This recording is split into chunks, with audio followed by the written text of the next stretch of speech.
1,10,000 scooter motorcycle સાથે એક ઇસમને ઝડપી પાડી વાહન ચોરીઓના ગુના શોધી કાઢતી ભાવનગર લોકલ ક્રાઇમ બ્રાન્ચ।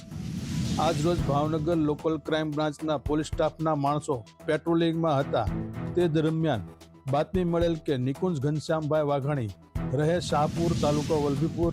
જિલ્લો ભાવનગર, હાલ સુરતવાળો ભાવનગરના રસાલા કેમ્પ ગુરુદ્વારાની સામે આવેલ ગ્રાઉન્ડમાં 3 સ્કૂટર મોટરસાયકલ લઈને ઊભો છે। જે સ્કૂટર મોટરસાયકલ તે ક્યાંકથી ચોરી અગડતો છળકપટથી મેળવેલ હોવાનું શંકા છે। જે બાતમી આધારે એલસીબીના માણસોએ બાતમીવાળી જગ્યાએ તપાસ કરતા નિકુંજ ઘનશ્યામભાઈ વાઘાણી સ્કૂટર મોટરસાયકલ સાથે હાજર મળી આવતા તેની પાસે આધાર કે રજીસ્ટર કાગળો રજૂ કરવા કહેતા કોઈ સંતોષકારક જવાબ આપેલ નહીં, જેથી આ સ્કૂટર મોટરસાયકલ શક પડતી મિલકત તરીકે તપાસ અર્થે કબજે કરી તેની વધુ પૂછપરછ કરતા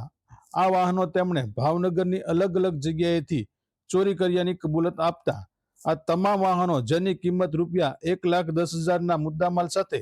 શખ્સની અટકાયત કરી વધુ કાર્યવાહી હાથ ધરી હતી।